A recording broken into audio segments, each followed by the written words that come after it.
Hey guys, Rubik's Master here, and I'm hoping to give you guys a good overview of what it takes to play and win War Mode in Call of Duty World War II. So, this game mode is divided into a few different categories. The first one is you have to attack this building, capture this objective. This is not a voiceover, I'm actually playing this, so if my voice is a little catchy, I'm sorry. There's a couple moments where it takes to focus a little bit. Anyway, you have to capture this building. To do this, it's advised to use SMGs and assault rifles. Don't use snipers when you're attacking. And you just have to overrun it. Now, if an enemy is on the objective, and when you get on the objective, it will say contested and you will not gain percentage capture. When you are on the objective and the enemy is not, you start capturing it. So the idea is to get on the objective and clear the enemies off. Now that is simple enough. The strategies can be, you need someone watching this corner over here because it's a really good flanking maneuver that people will exploit fairly often. Also, instead of camping inside like that guy is, it can be very advantageous to camp outside this window. It also lets you be able to look down that alley. And there we go. It lets you look down that alley and transition between there and the window. Help keep people out of this room.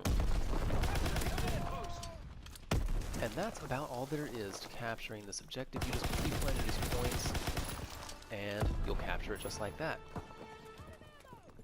Now, this next objective takes a lot of teamwork. You have to build a bridge, and this is where your kill-death ratio, you really need to just learn to put it to the side and not care, because if you look at the scoreboard here, your kill-death ratio is nowhere on it. It just tells you how many kills you have, and how many builds, and all that other stuff.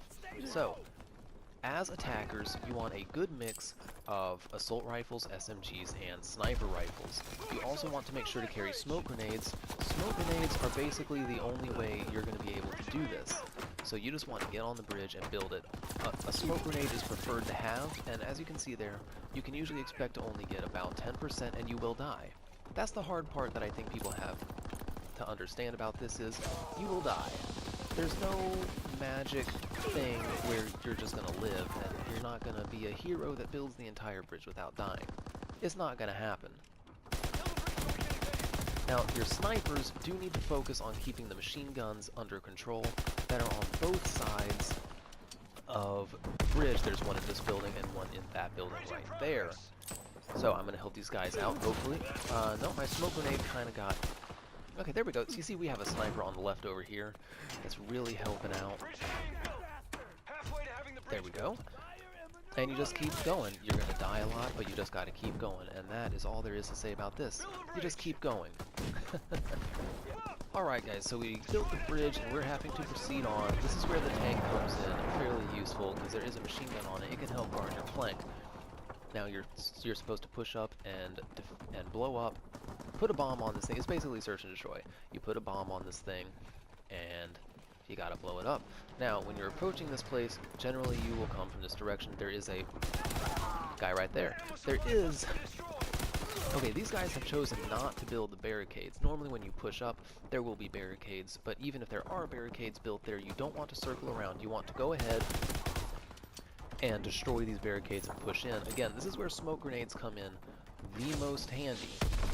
You want to pop that smoke grenade, hopefully there's people around you defending you, and I'm going to die, but it's okay, I planted the bomb, so I have 3 teammates in that enclosure, and it is what it is. Hopefully there'll be enough to defend this thing.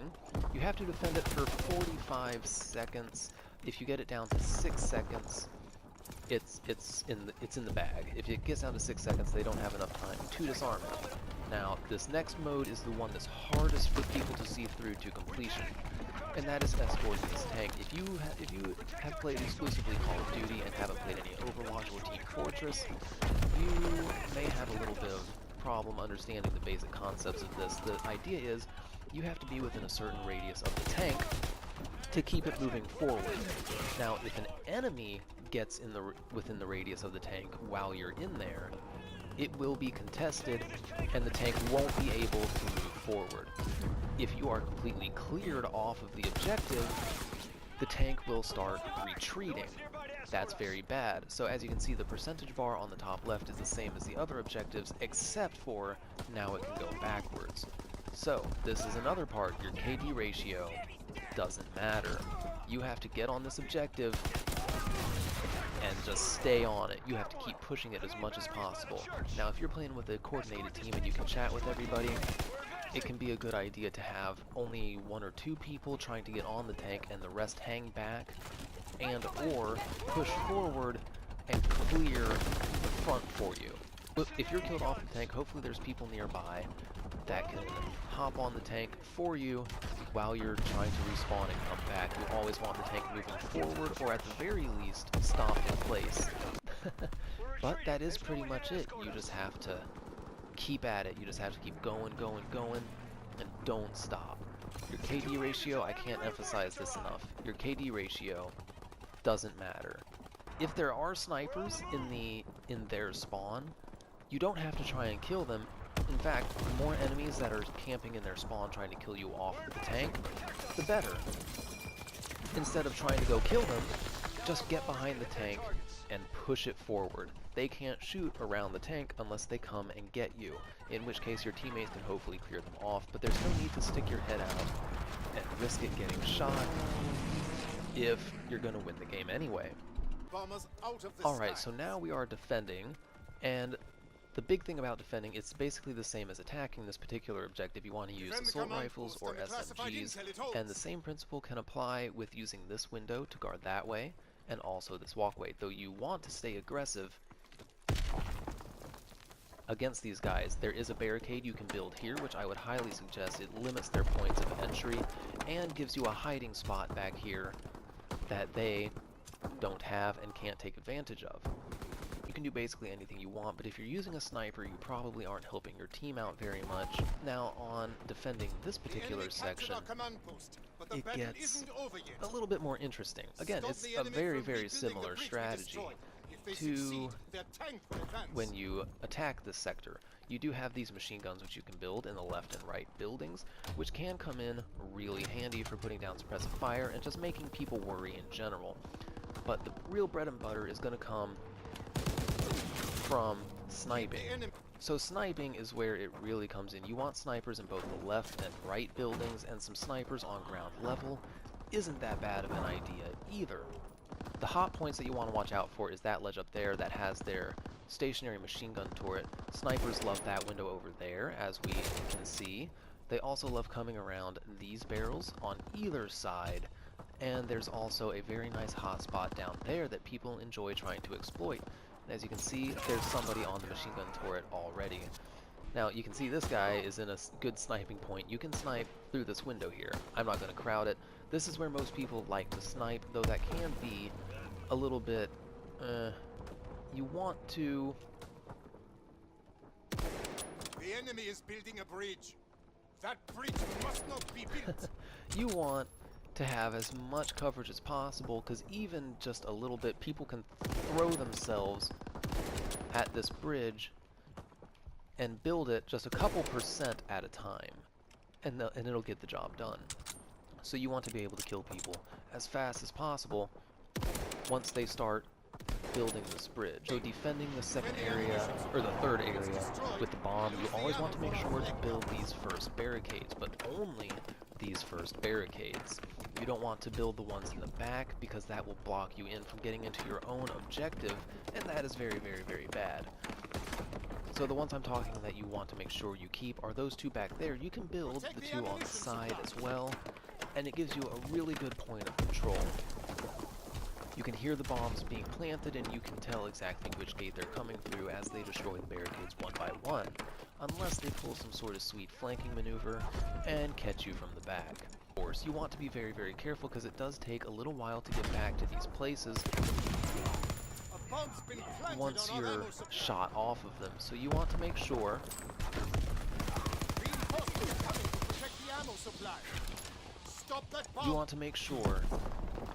that you always have people on point. You don't want to take any unnecessary risks, and you don't want a lot of your team to die at the same time.